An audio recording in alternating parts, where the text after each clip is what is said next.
Are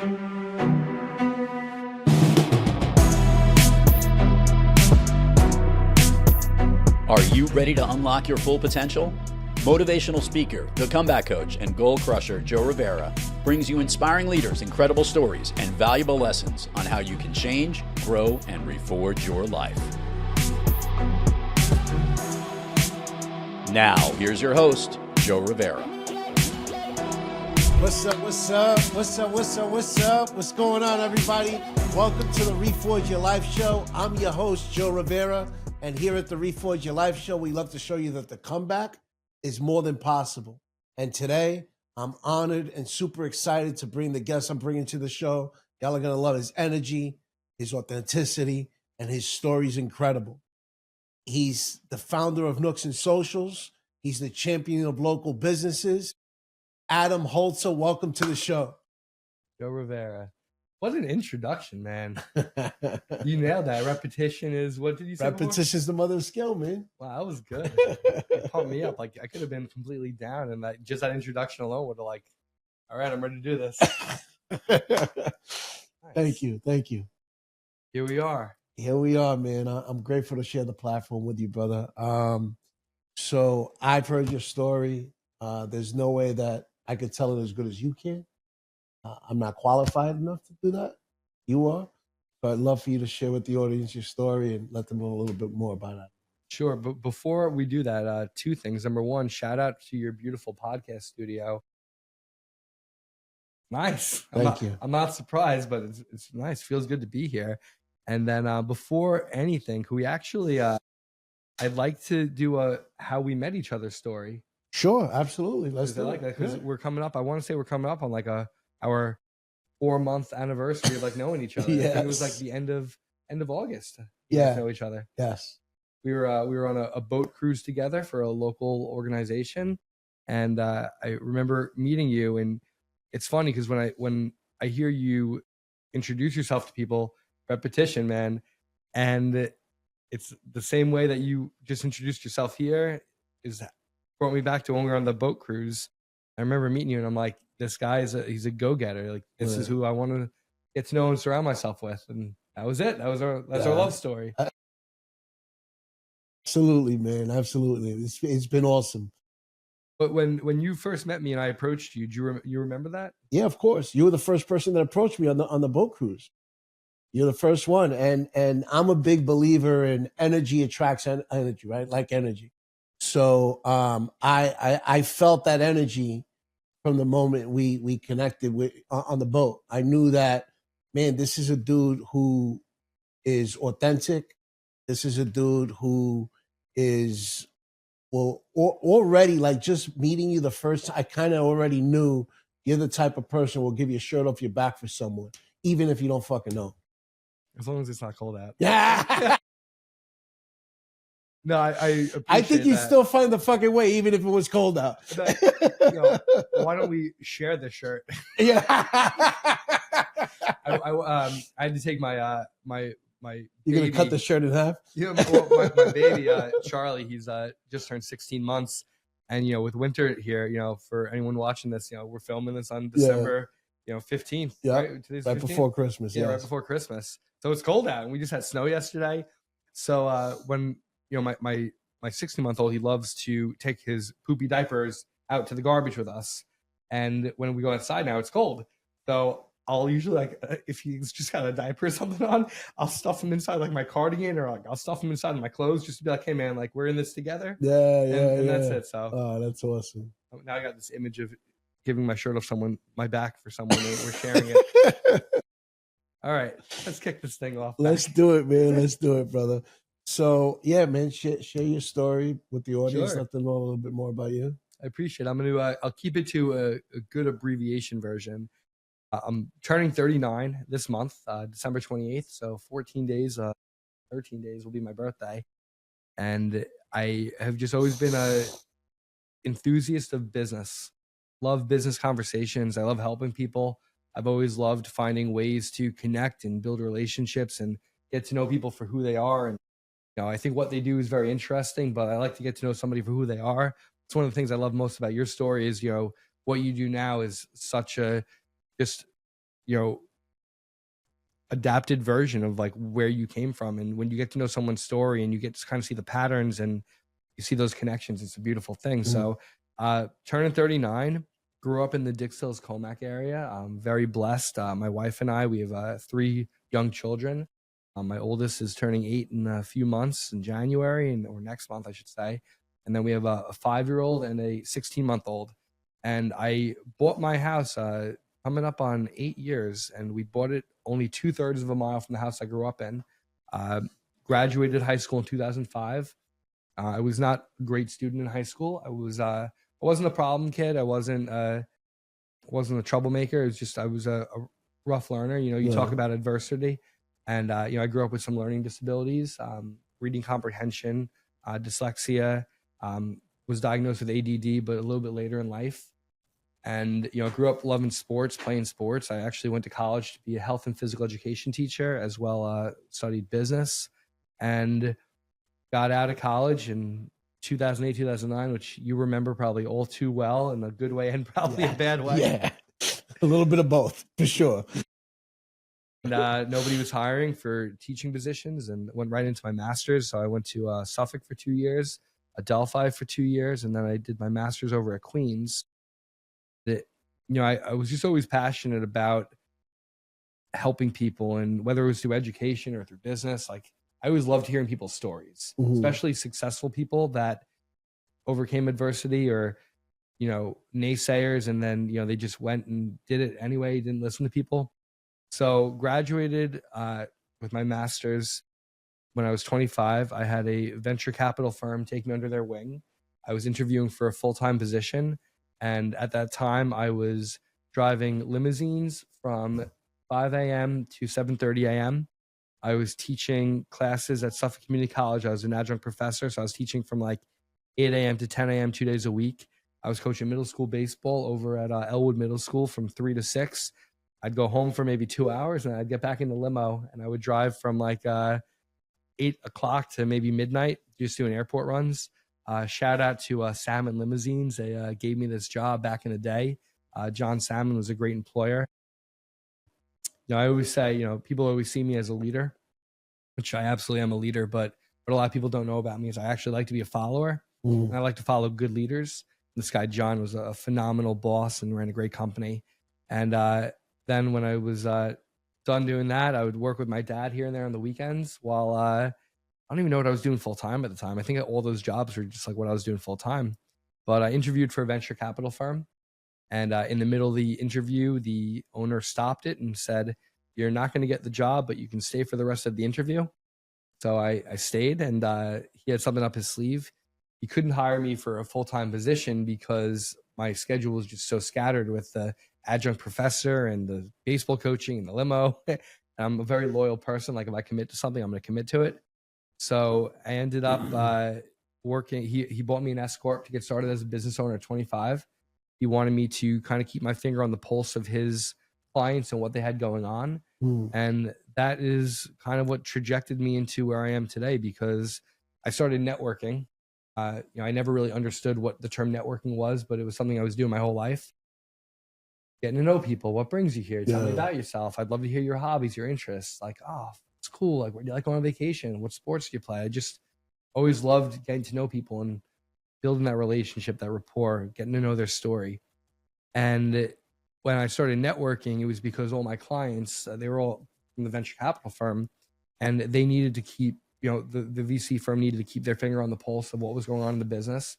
So I would spend, you know, hours every single week at different clients, and I was seeing all these issues and problems that the businesses were having.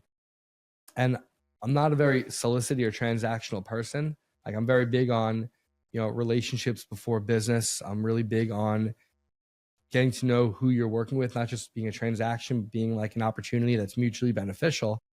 And I didn't like that a lot of my venture capital clients were just bringing in like random people off the streets to help with like insurance or their legal or their marketing or the benefits. And I started networking to find resources that I could bring into my clients.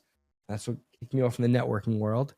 And then I did that for about 4.5 years until I went over to a marketing and advertising agency that I was at for about 3 years. I was very fortunate to help that organization grow. We were a team of 4 or 5 when I first started, and then before I left, we were at a team of about 16.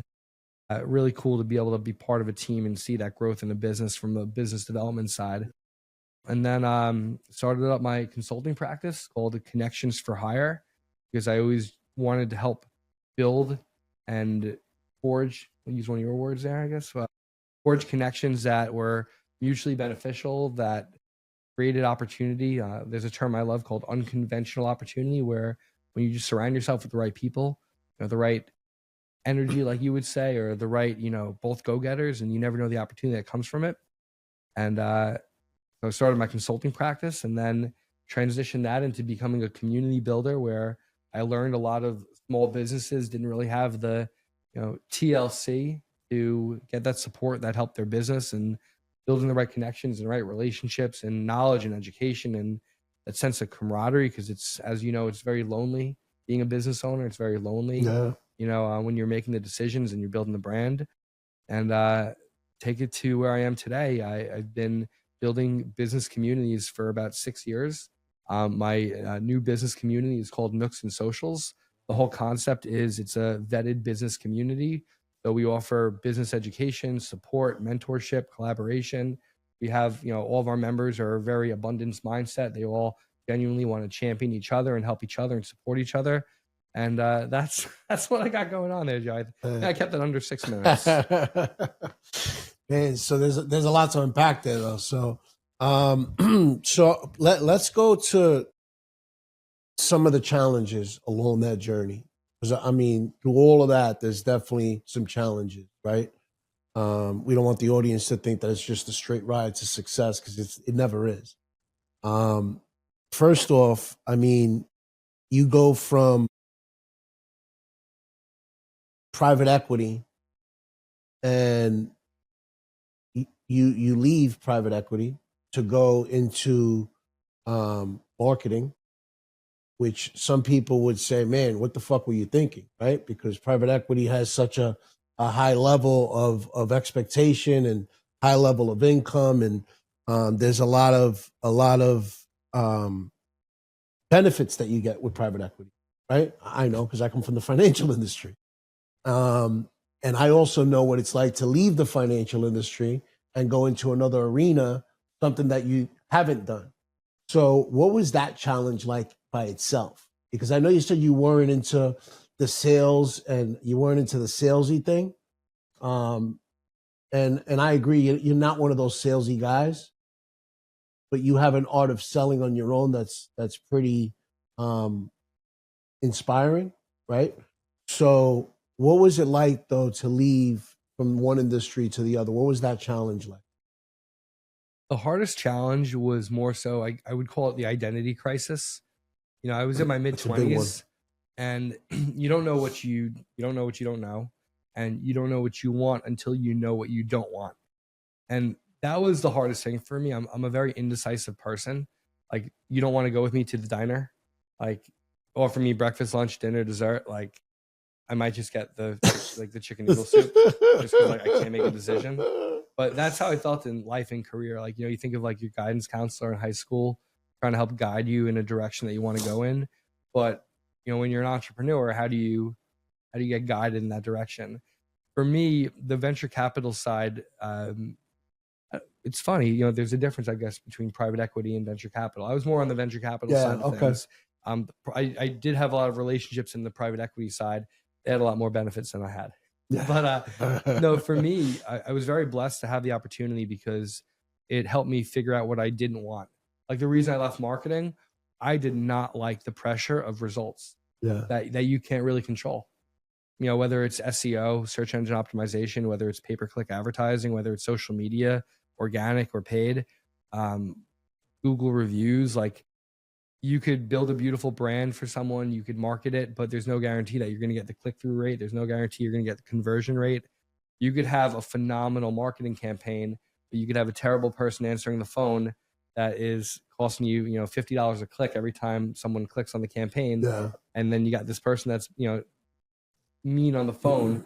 Now, this amazing marketing campaign that's beautifully designed, that has a great click-through rate and everything, but has a low conversion rate, you find out that the caveat was, the administrator that was answering the calls because, he didn't like coming in at the cold winter, or he didn't like, he didn't like the boss or the owner of the company, so he kind of sabotaged it. So it was funny, whenever my phone would ring in marketing, it got to the point where I didn't know if somebody was calling me to invite me to a Mets game, invite me to a concert, invite me out to dinner, or they were calling to complain about their campaign. And I was more on the business development side of things. So like, we had a great team and we trusted our team, but can't guarantee results. And that was the hard part for me in marketing. That transition from the venture capital side to the marketing side was actually a really fun and nice experience. Yeah. I didn't feel like I was going up to down or down to up. I just got to refine my niche a little bit more, which was working with small business owners. And I think for me, like that was really, you talk about the journey, this 14-year journey I've had in my professional career from age 25 to almost 39.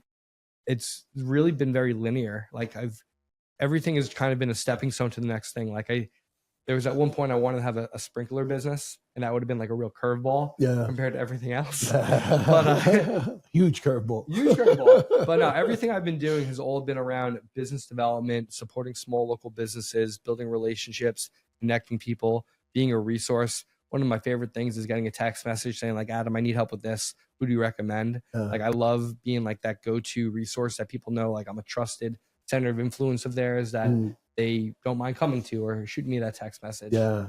I love that, man. The power of shifting the identity crisis to turning it into your favor, right? And learning more about yourself, who you are, who you're meant to serve, is what it sounds like you were able to pick up from that identity crisis at that moment, right? Because then that's normal for it to be an identity crisis in the beginning when you're making a transition as big as you were making, to shift careers, pretty much shift industries. You didn't just shift from one job to another. You shift industries, and you shifted to becoming an entrepreneur, which is whole nother challenge on top of that, which creates identity crisis and imposter syndrome and self-doubt. But I want to go back a little bit further, because there's another challenge that we kind of just skipped through that's really important for the audience to pick up on, because there's people out there who struggle with something similar. But early in your life, you were dealt with reading comprehension issues. You dealt with being dyslexic. You dealt with ADHD, ADD at the time. What was that like in those moments when you first found out, and what were the challenges you had to go through for that? So the thing that comes top of mind when you say that is fitting in. I would remember being in the classroom, like I wasn't the best student or the best learner. Like I have a phenomenal memory, but sure do. I'm good at remembering certain things, and then I have a challenge at remembering other things. I remember, I would always want to raise my hand and get the answer right, because I wanted like the other students from the class to like see that I was smart enough, or I knew that. I was in a resource room for many years. I want to say I was in a resource room from 6th grade to 12th grade. I want to say from braces on to braces off. And that was another adversity you have to worry about. Braces. You have braces and you're watching this podcast. It's okay. I got a good smile. But no, for me, it was really challenging. The ADD didn't really come to surface until I was towards age 18. And that was tough because I didn't want to take like any medicine. Like, I don't know if I was offered at the time, whether it was Ritalin or some other ADD medicines. But I remember saying to my parents that I didn't want to be on medicine for the rest of my life, for something that, maybe I can learn to adapt and modify my personality towards. It's funny talking about the ADD. I actually, I was scrolling through Facebook the other day and I saw a reel about how this guy's a farmer and he has ADD, and it was the best craft he could have went into, because you're so scatterbrained. You have so many different things that you have to do all day long that no one's going to know that you forgot to do anything, because you got to do so many things. I was like, wow, I'm like, that really works to this guy's benefit. Like, whether it's, you forgot to pick up the eggs in the morning, you got to milk the cow, you got to do the grass, the corn, this or that. It's like, got all these things that you got to get done. And sometimes being scatterbrained allows you to get more done than you would traditionally get done. You just might not be focusing on each one 100% in the moment. The dyslexia is still a challenge for me. Especially when I get like little emails that come in on my phone, the pop-up where I'll read like the first like sentence it shows, but sometimes I misinterpret or I misread something. My daughter Molly is in second grade right now, and we just had to meet the parents, meet the teacher conference, and it was funny because the teacher said that Molly's doing such an amazing job, but she's challenged with the comprehension side of things. And when the teacher said that, I'm like, oh man, I'm like, all right, I'm like, what can we do to support her? So, I had a lot of support too, but it didn't really help me overcome it. It goes back to what you're saying before, repetition, reading, practicing reading. I'll be reading a child's book now, even reading a book to my kids, and I'll read a word wrong, but I'll keep the story going. But my kids will actually pick up that I read the word wrong. They'll say, Daddy, is that what it says? And I'll be like, no, you were right, Jackson. It actually was this word. And I've always had anxiety over reading, especially reading like long emails or reading long things I need to understand or interpret and comprehend. I haven't overcome this yet. It's still something that I very much go through every single day when I read. Sometimes I'll have to reread something a second or a third time. Sometimes I'll have to save something and send it later because I want to make sure that what I read was interpreted. Now, my dad says this about text messaging. Text messaging today, or even 10 years ago when it came out, 20 years ago when it came out, so many things can be misinterpreted by a text message. Like, the tonality of it, the language, the urgency. If somebody put an exclamation point, that's another Seinfeld reference. Yeah. Elaine with the exclamation points. But so the learning disabilities, I don't know if I've overcome them or have just adapted and modified to become better and know how I work well. Like I know when I need help with something and I'm not afraid to ask for help. Some people might try to do something a little bit further and then ask for help. For me, sometimes I'll ask for help right away, not because I don't want to figure it out myself, but because, there's a term called learned helplessness or being enabled. And, I just got to a point when I was younger that like I just would ask a lot of questions. My baseball coach growing up used to limit it to 3 questions to practice. Right. He wouldn't let me, Coach Bull, he wouldn't let me ask more than 3 questions. And that was actually a good thing because it made me think before I'd ask. Right. Ooh, that's when normally I would ask a question, it's like, well, Adam, do you already know the answer to this? I'm like, my kids do that now. Like my kids will ask me a question and like, I'll say to them like, what do you think? But so learning disabled, resource room for, my whole educational career, pretty much, even in college.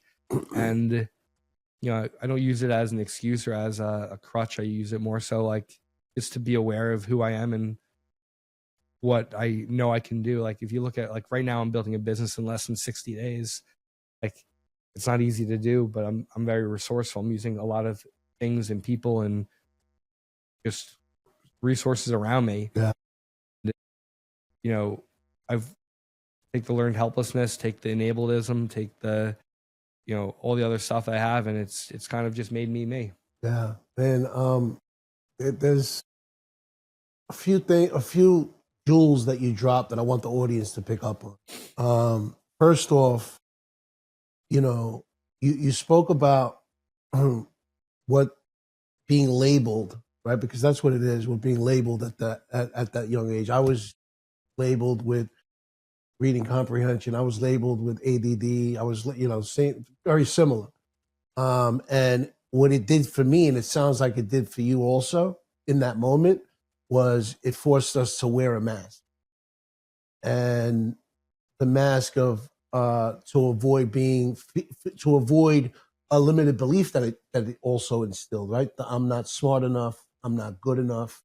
So what do? You put on a mask to go the opposite direction, so that the people around you don't get to see how you really feel, right? But through the journey, you also learned that you're not a victim of your circumstances and conditions. They don't control you, as you do. And man, it's so important for people to realize that we're not the story that people tell us, right? So people label us reading comprehension, ADD. They tell us we can't do this, we can't do that. We don't have to live that story. We are the story that we tell ourselves. That's the story that we live. And you found a way to shift your story that you were being told to a story now that you tell yourself in the life that you. Oh, so I've always wanted to be like a celebrity. That sounds like funny. It is. But I've always wanted to be famous, and I've always cared about what people think about me, and I think everyone cares to some extent of what people think about them. But a lot of what I've learned from growing up to even being a little bit older is you can put on whatever, I don't want to say mask, but you could be whoever you want to be. Right. Our friend Michael recently gave me a great mindset shift. I'm not really a complainer, but like I'll complain about something if it's something that's on my mind. And Michael gave me a great mindset shift, and he said, instead of saying that you're going through these problems, he said, just the way I phrased it, he didn't like how I phrased it. He said, just tell people you're having some challenges. Yeah. You're going through these challenges. Yeah. He goes, shift it a little bit, Don't tell someone like someone that's bad at remembering names. Don't say like, I suck at remembering names. Be like, I'm working on, this is what I'm working on to be better at remembering names. Yeah. And sometimes it's hard to have that pattern interrupt. That's one of my favorite terms in marketing is pattern interrupt. It's like on 7-Eleven, July 11th every year, a lot of 7-Elevens will have like a big smoothie blimp. Yeah. It's free smoothie day. Right. I always use that as an example of the term pattern interrupt because I learned that from the marketing agency I was at after the venture capital firm. The owner, Jesse always would use this term pattern interrupt. How can we interrupt the pattern that your clients are already used to? What can we do differently? Like one of our members of Nooks and Socials, this woman, Ann Napolitano, she loves cooking. She used to be a private chef, or she had her accounting practice. And I went out to lunch with her on Friday, and she gave me this hot sauce that had her logo on it, and like it was a professionally, beautifully branded. And I took a picture with it, and she posted it today on LinkedIn about having your brand stick out, but like doing it in like a pattern interrupt way. I don't know where I was going with all this on the word pattern interrupt, but for me, I need to interrupt that pattern mentally, that mindset of what Michael said of, you're going through a challenge right now. No, Yeah. you're not. Don't say this. Right. This sounds really negative. This sounds positive. This sounds like you're working through it. And I think for any of us, like you especially, I love your story, going from the financial space into the coaching space, what you've been through. You talk about adversity. When someone asks you about your adversity, what's like the first thing that pops to mind?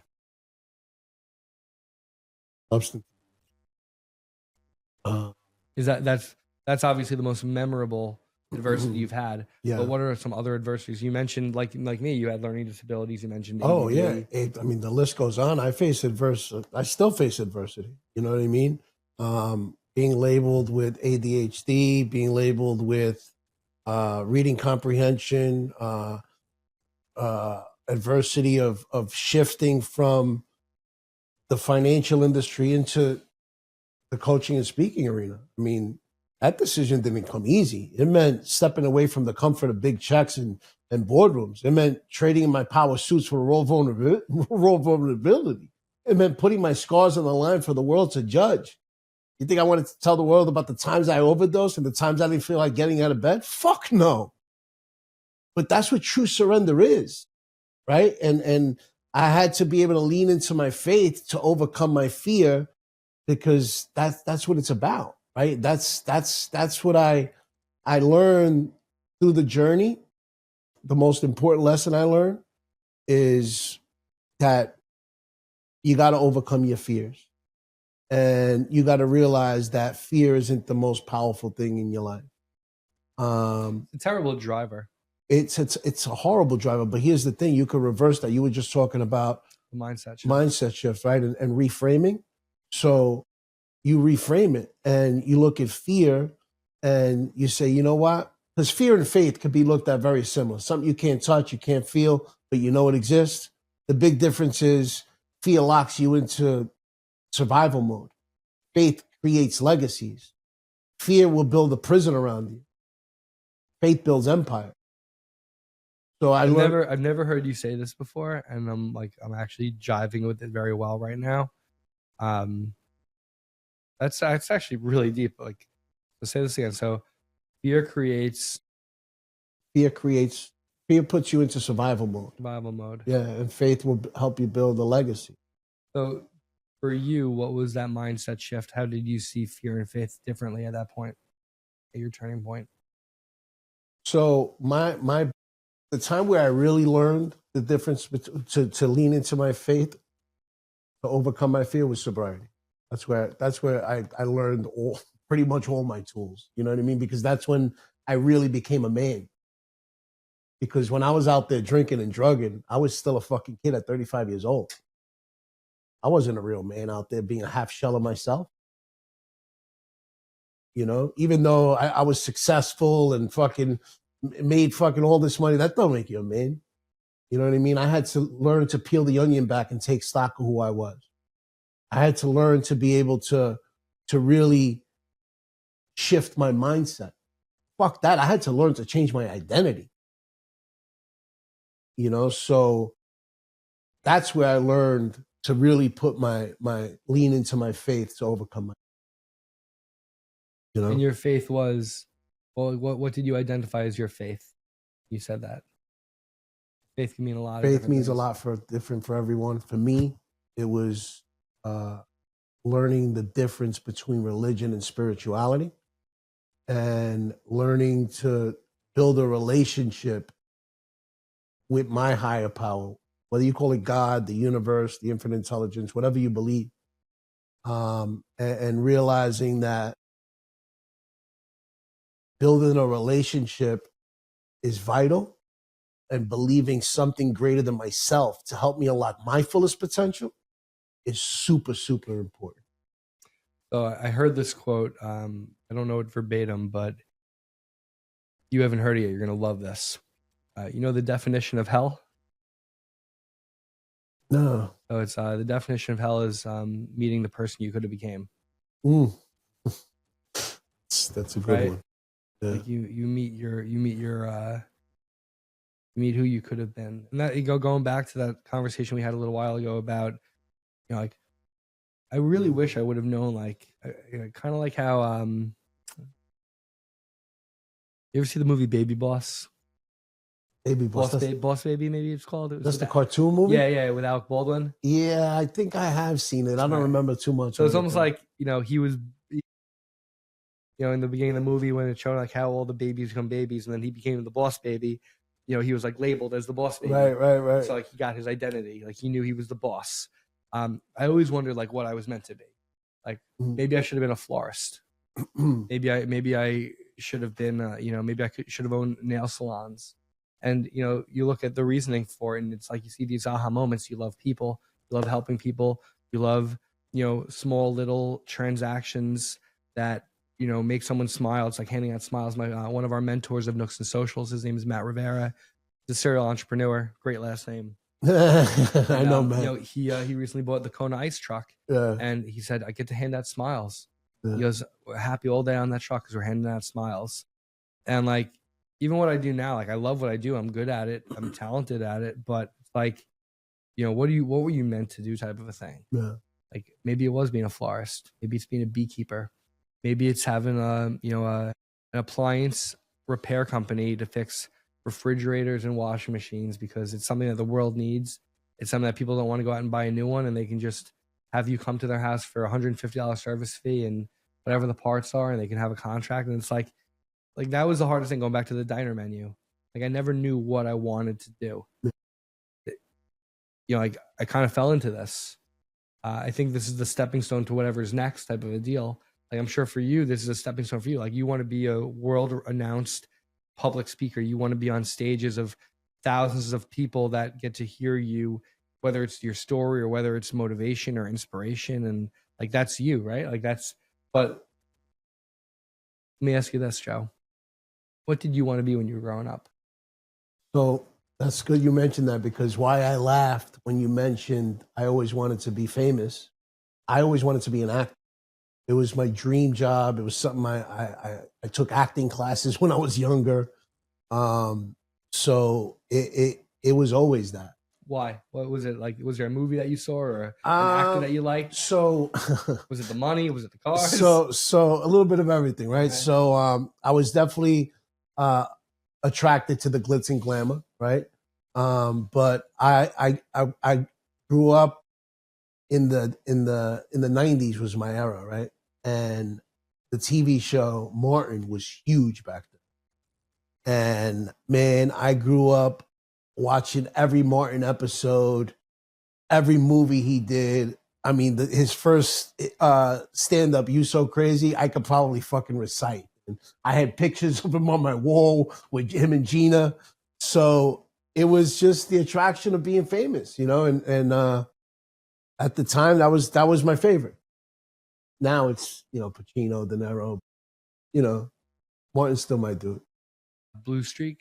One of my Blue favorite, Streak one of is my favorite good. Martin movies. Yeah. Obviously, the Bad Boys series. He's got some good gems. Yeah, he's got a few good gems. Bad Honestly. Boys is Yeah, awesome you can't touch too. it. Yeah. So you wanted to be an actor. I never knew what I wanted to do. I knew I wanted to be around people, and I knew I wanted to make money. You know, even though I went to school for health and phys ed, it wasn't really what I wanted to do. I was just good at it. People ask me now, they're like, what would you want to do? And believe it or not, I say barista. And that sounds messed up and funny. Like it's such a curveball. It's like sprinklers. Yeah. But yeah, you think about like what Matt says with the Kona ice truck, handing out smiles. You know, your regular comes in, you know what Joe likes, and you get to hand out that smile and do it with pride and make him the best cappuccino, or for you, it's your 64-ounce jug of water. But yeah, and that's one of the things I love about what I do now, though, is that I get to kind of play in the sandbox. Like all my clients, all my members of Nooks and Socials, they all do so many different things. Like that's why I love finding like niche people that do like really unique things that they're passionate about. Like we have this member, his name is we call him Donnie Greens. I've actually known him for almost 8 years. I've been doing business with him. He still owns a microgreenery business where like really high end macronutrients in microgreens. Now a lot of his clients are fancy restaurants that do them as like decorations, and like people don't realize like the health nutrients that are in like these microgreens that are putting on the plate for prettiness. But one of the things I love about what Donnie does, he does 3 things: the microgreen side of the business. He also built out through Notion, this like amazing systems and processes of organization. He loves organization and structure. But the real thing that I love that Donnie does, man, he builds tree webs. Okay. In your backyard, he builds these amazing, like almost jungle gym tree houses that are these tree webs. He's actually building one at my house come this February, March, when the weather's a little nicer. And you know, it's something like for all ages and this and that, but it's like you look at these tree webs and like maybe people will Google it when they watch this podcast, but imagine a tree house of all these like cool webs, almost like a trampoline of webs that, you know, you could build 2nd, 3rd, 4th story tree houses with. You could build from one tree all the way across the backyard to another tree.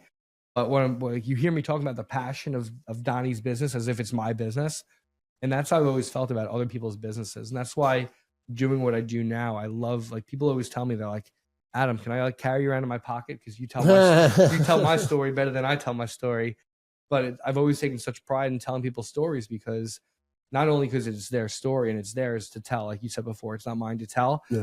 But when someone tells me a story and I listen, like I absorb what they're saying, and I love to tell that story, and I love to try to help use that story in a way that helps somebody. So like going back to Donnie Greens, you know, anyone I meet now that has kids, that has a backyard, like my buddy Peter, he just got the swing set moved from one house to another. And I said to him, like, hey man, I'm like, you know, when you have the tree house rebuilt or the swing set rebuilt, I'm like, you should look into tree web. He's like, what are you talking about? And I'm like, I sent him the video. But that's why I think it's so great to not just love what you do, but do something that people can see that passion and that drive they hear. Like you being on stage, you want to be a celebrity, be famous, talk in front of like thousands of people on stage. There's something that, you know, I'm sure that drives back to those Martin days. Yeah, no, listen, it's without a doubt, it drives back to those days of being on stage. But I think what you mentioned is even more important as far as the impact that it's making on people. I mean, to me, man, there's no drug, no alcohol will ever give me that euphoric feeling that I get when I'm able to empower someone to transform their life. I mean, that's the gift that keeps on giving. That's where I was able to find my purpose. So, and I know it's my duty as a spiritual being living a human experience. I've been given a gift, man. I got a fucking second chance at life. It's my duty to give it back, and it's my honor to give it back. Not just my duty, because it's also a choice, right? I could easily stay in the fucking financial industry, make millions of dollars, and not give a fuck about nothing else. But that's not fulfilling to me. Lack of purpose. Yeah, it's empty. Now, but going back to the mindset thing we talked about earlier, what if, and this is going to sound really messed up, you've cursed on the podcast, so I'll drop a fuck bomb. Yeah, so please, I encourage you. Yes. So think about how fucked up this is. You look at it from that lens that you just said. Could I go back? Could I be making millions? Could I be doing this?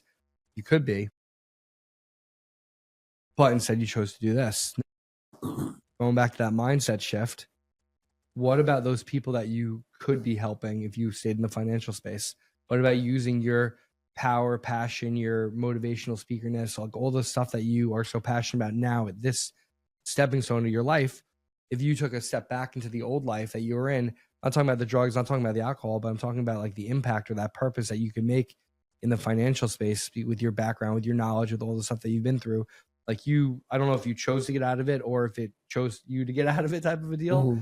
But, I'm sure you were making a difference for people. I'm sure you were helping people in the financial world. Yeah, no, and that's a great point, right? But I also, I made an impact in a positive way in a lot of people's lives, a lot. But I also made an impact in a negative way because there's certain things in the financial industry that you don't have control over, right? I can't, I don't dictate where the market goes up or down. That was like me with marketing. Yeah. I couldn't control the outcome. You don't control it. And I'm not saying, like, to the audience, I'm not saying you have to always have control of everything, but that's what removed the purposeful feeling from me, because that's what left me empty. Because it's awesome to be able to go out there and make somebody 100x return on the money on a fucking $2 million investment, right? But what does it feel like when somebody loses money on that investment? Yeah. And what I'm doing now, I know if someone works for me, if someone works with me, I'm transforming their life. In some way, shape, or form, you're making a positive impact and a difference. That's a beautiful perspective to look at it from. They got to do the work, of course, but there's no shortcut. Yeah, though, yeah. That's one of the things I love about what I do now is that I know I'm making an impact and I'm bringing purpose to people's lives by connecting them, bringing them together, helping them learn and build relationships. Like part of me always really I'm excited for whatever comes next. Like I know that they say enjoy the journey while you're on it. Something that my friend Mark once said is, I said this on the another podcast I was on recently. I said that we start off on a journey on our own, and then on this journey alone we meet other people. It becomes a little bit of an adventure. Yeah, of course. And then on that adventure, we start to kind of come up with that purpose and what that mission is, and then it becomes a quest. We're on this quest for this mission. You're on the quest for your stage. I'm on the quest for whatever that is, and you're in your young 40s, correct? Mid 40s. 46. Okay, I can now say I'm in my late 30s, right? And I was riding the wave of mid 30s for as long as I could. Yeah. And, now I'm 38 today, but in 13 days I turned 39, so that's the late 30s. I've been so blessed. It's had its ups and downs. Same thing with you, but each up and down has kind of led you to this phase of where you're at. You look at all the ripples, whether it's personal or professional. If I would have made this professional ripple, it might have affected my personal life here, where I wouldn't have my wife and my 3 kids. I could have made this personal decision here that could have rippled my professional world. And they're very intertwined. They're very overlapping for, you know, whatever you're doing personally and professionally. And that's why I always say to people, like, it's not just what you do, it's who you are. When you get to know who somebody is, you get to see those patterns, understand like why they do what they do. I've one particular friend that, you know, he's in the, you know him, Brandon Nikolai. He owns the second generation CBD business. Yeah, he's awesome And dude. yeah, he's a great dude. And he, you know, listen, he's a phenomenal musician. He's actually going to be playing. He's one of the co-hosts of one of our Nooks and Socials that we have on February 5th. He's going to be playing some live music, and that's his passion. He loves live music. He's a great musician, but he's so passionate about his CBD business because he's seen all the ways that it helps people. You know, this alternative medicine, this holistic wellness way of, you know, helping, you know, heal a pain or losing sleep or whatever it looks like. But he is so connected. He's so driven, mission driven by what he does. You know, we know Joe Beauchamp, you know, you got your Live to Lead coming up that you're going to be, you know, introduced. Well, I want to call you like the hype guy. No, I'm going to be a speaker. You're the speaker. Yeah. And, you know, you look at Joe and his mission for this Live to Lead thing and why he does it and put it together is because, you know, like that's his purpose, it's his passion. You know, he's literally going around handing out little Live to Lead postcards to anyone and everyone he comes across. He has 1,500 of them made up, and he's giving them out anywhere and everywhere he can because that's his mission, his purpose. You know, he used to be in education.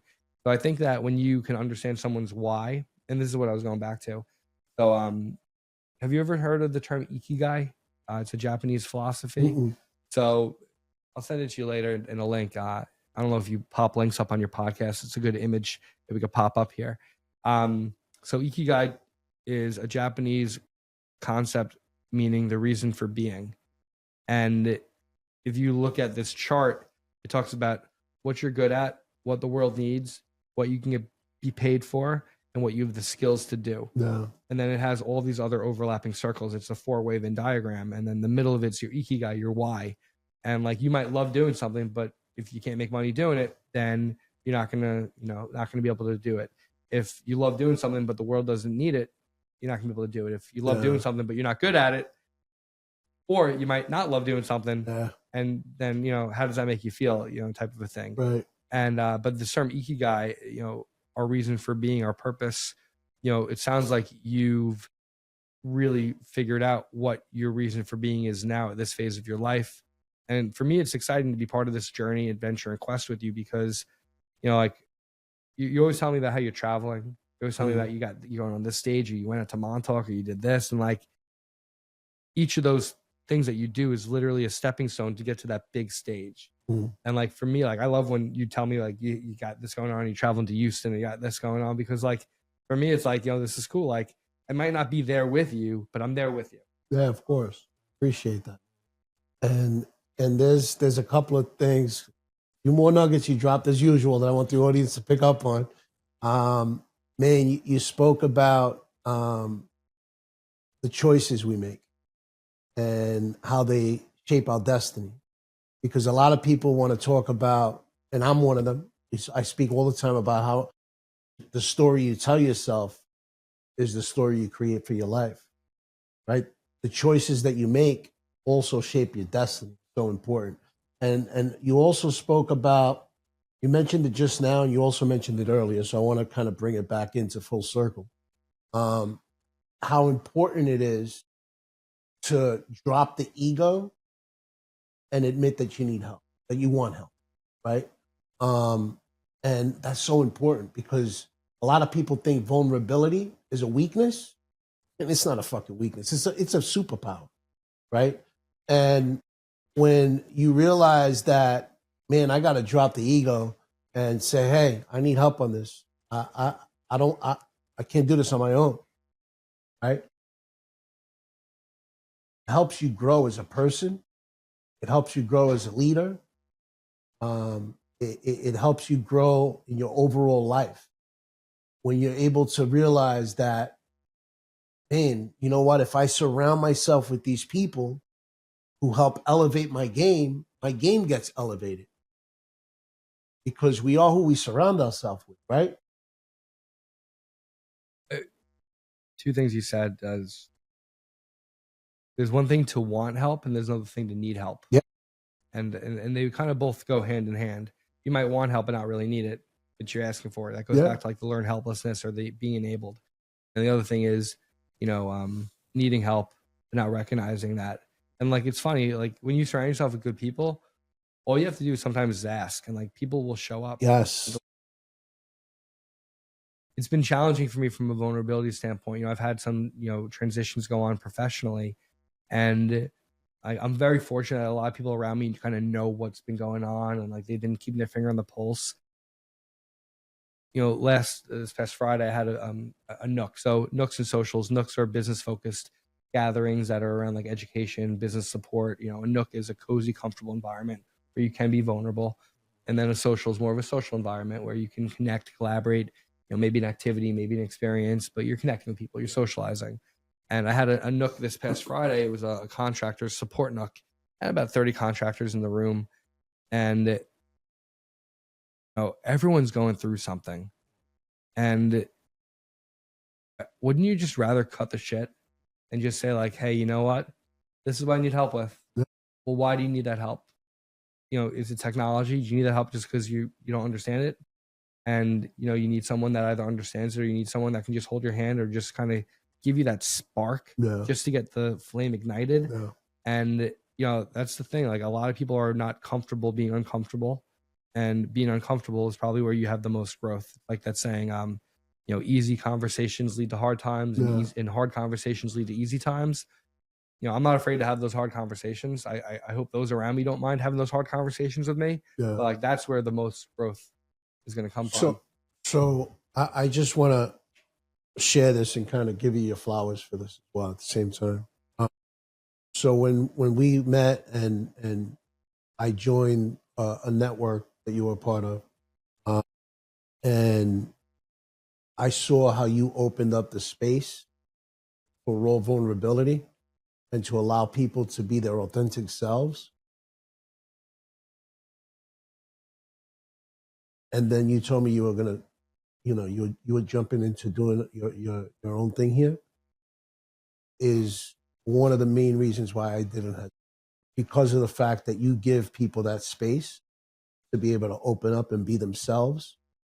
You don't ever take the stage for yourself, which I definitely think is awesome, and a lot of people can appreciate that because you make it about the people who are part of Nooks and Socials, not about you. Don't stop doing it, bro. I know you won't. I wanted to. Thank you for that. That compliment makes me feel happy. Yeah. So thank you for saying that. Yeah, no doubt. This is your podcast, and it's been a back and forth for us. What was your inspiration for, obviously you could touch more lives. This gives you content, different things like that. You're allowed to have guests on your show and get to know them, and your community gets to know them. What was the aha moment for you to want to start having a podcast? Here's a perfect example again of how you selflessly give away the stage. It's supposed to be your platform today, but I feel like I'm getting interviewed, which I'm cool with. I love it, man. It's different. It shakes things up a little bit. So what made me want to start my podcast was,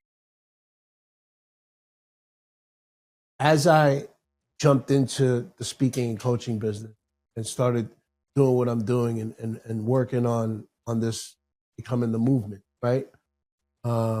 Whether I'm speaking on stage to a large audience, whether I'm coaching, whether I'm at a networking group like I'm part of yours, whether I'm at a mastermind that I'm a part of, I've come across so many entrepreneurs, business owners who have a story inside, and they don't have a platform to let that story out on. And when I got sober and I made the decision to move into this industry, before that, I remember I kept asking God, how do I give this back to you? Because, look at everything he gave me. I was able to build another multi-million-dollar business in the financial industry. Things were going great, right? Locked and solid. But I still felt empty inside. There was still something fucking missing. And I kept asking God, man, how do I give this back to you? I can't give it back to you in a physical form. You don't exist physically. There's not enough thank yous in the world to express the amount of gratitude that I have for you saving my life. Not just the 2 times that I overdosed. What about all those times that I drove home and don't remember how I got home? Those aren't coincidences. Those are God incidences. And through this journey of personal development and sobriety, I learned the big difference between religion and spirituality. And I learned to build a relationship with God, where today he's my father, my mother, my uncle, my best friend, my everything. And I learned that spirituality is also about being able to sit with myself and connect with those thoughts and connect with God when he connects with me through different avenues of life. And as I kept asking the question of how do I give it back, I kept telling me, you know that story that you have inside you? The one that I saved your life for? That story don't belong to you. I didn't give it to you so you hold that story inside. You hold that story inside, you're just being selfish. It's a good way to lens it. I didn't give you that story to be selfish. I didn't create you that way. And man, that hit me like a ton of bricks. And that's when I said enough's enough. I'm not going to argue with the man upstairs because I'm not going to win that battle anyway. And that's when I decided to build this coaching and speaking platform. And as I kept meeting these entrepreneurs and business leaders that have these stories, that stuck in my head. Their story doesn't belong to them. It belongs to the people out there they could create impact with. They hold that story inside. It never gets shared with the world. It goes with them to their grave. And that's how the podcast was born. Off of the backs of people's stories. Yeah, absolutely. That's nice. I'm surprised I didn't know the answer to that. I didn't ask you that question ever before. I see your passion. You know, everyone in the, watching this, listen to this, sees your passion when you say that. You could just feel that energy going back to. We bring everything around for a full circle. It's energy attracting other energy. That's right. Yeah. That's right. What you want me to make this about me? I'm going to make this about you one more time. So like, what do you see as like that pinnacle for you, like for what you do? What's like that pinnacle of like, man, I can't wait to be doing this. I'm already doing it. It's What's more that stage you want to be on now? It's more of the impact I want to make. Yeah. That I'm gonna make, right? Wanna sounds like one. I don't believe in that I'm gonna make. And my mission is to impact over 1 billion people. Great. And change their life in some way, shape, or form. I think we need more motivation and inspiration to do that. And whether it's through a conversation with you or listening to the podcast or just that mindset shift, that could be our own worst enemy, is the mindset of things. Yeah, man. And man, the vision is there. I believe in visualization also, right? So I tell myself every day that I'm going to impact over 1 billion people. 1 billion people ain't a lot, man. There's what, over 8 billion people? Billion's not asking for a lot. You're underachieving. You're undershooting. Yeah, I'm undershooting, right? All right, fucking make it 4 billion. I'll take half the world, right? So Adam, I'm curious though, because we spoke a lot about some of these limited beliefs that you had to crack through, right? The I'm not smart enough, I'm not good enough. And when we crack through these limited beliefs, we build a new belief system. And once we build that new belief system, we uncover our core values. And those core values we're able to live by when challenges keep coming up in our life. And nobody's immune to challenges, right? We all go through them, no matter how successful we are. So what are some of the core values that you uncovered along your journey that you lean into when times get difficult? I'm not one to stand in a line that doesn't feel comfortable.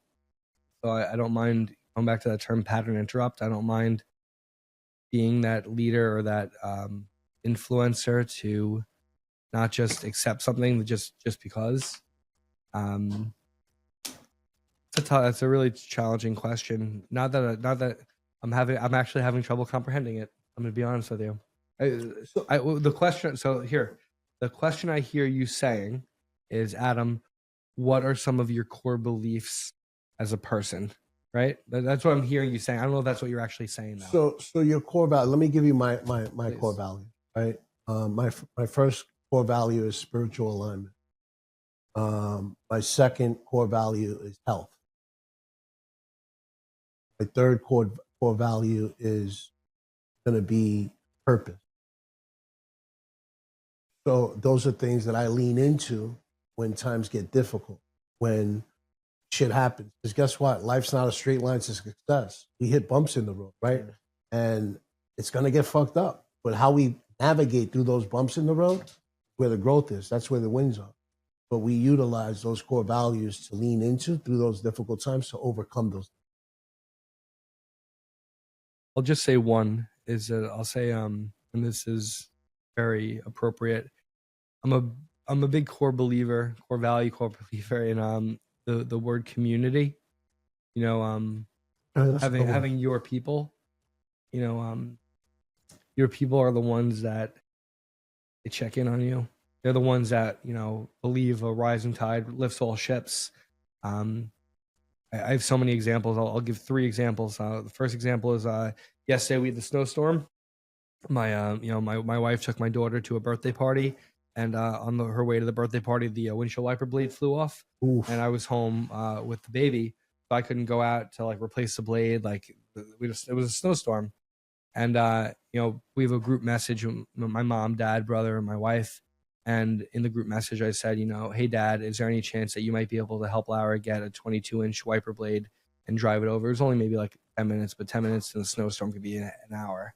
And, you know, community.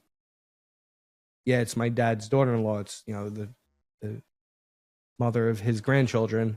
But he showed up. He had the wiper blade at the house, drove it over to her, got it there. Like, that's community. Another one of our woman, Roxanne. I don't know, have you met Roxanne yet? She's really close with me and Michael.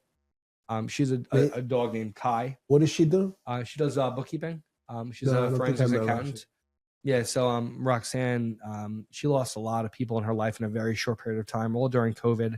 Her father, her brother, I think there was 3 people that passed away, all within like very short time of each other. And said to God, you know, like need a man in my life. And the man that she got was a German Shepherd. His name's Kai. And if you meet Roxanne, like you'll realize, like, aside from her kids, she has, you know, beautiful, amazing kids, but Kai is the man in her life. And Kai just had to have surgery. And like every single day, me and Michael, I think Michael does it. I do it at least.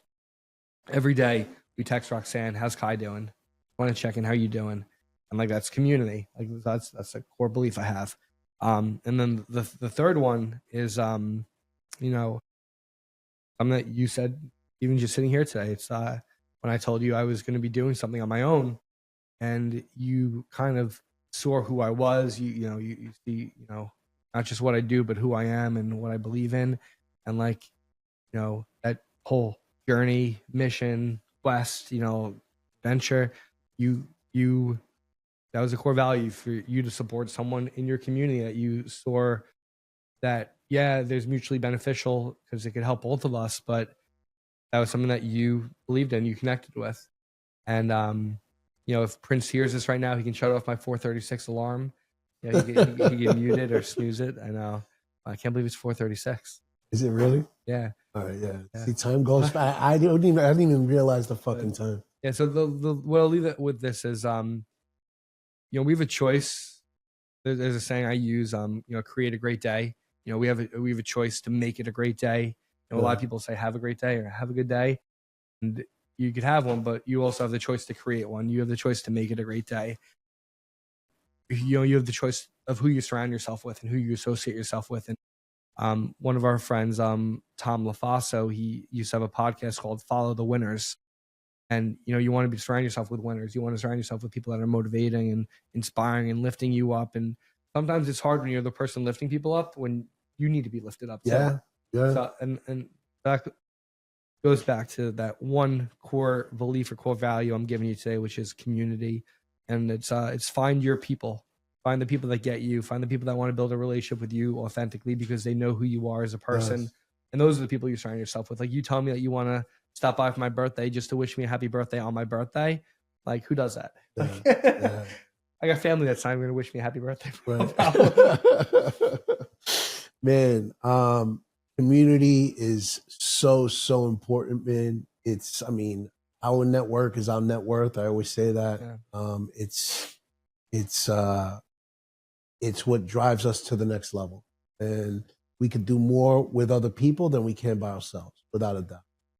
So I'm excited to hear your that was your intro earlier. I'm excited to hear your extro. So just let the audience know where they can find you, Sure. and you know what you have going on at Nooks and Socials. I got 3 cameras on me, so You can hit this one. I'll hit this one right here. So my name is Adam Holtzer. I'm a champion of small business owners. I'm a community builder. I'm the founder of Nooks and Socials, which is a vetted business community. You can find me by LinkedIn connecting with me, Adam Holtzer, Holtzer. And if you're interested in seeing what my community is about, visit nooksandsocials.com. And don't forget to like this podcast, subscribe, and comment, and help elevate Joe, because he's elevating others around us. So don't keep him a secret. Well, man, you just took the outro. You just pulled it right out, pretty much. That was part of the outro. So, couple of questions that I ask all my guests before we exit.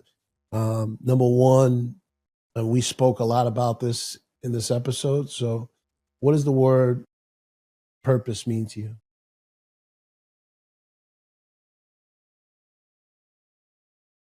Purpose means intentionality to me. Mm. It means doing something intentional because of the outcome. You know, if I create this ripple, what's this ripple going to do, you know, as it expands out? That's what I look at purpose at. And I love that. Intentional is so important. Live intentional, without a doubt.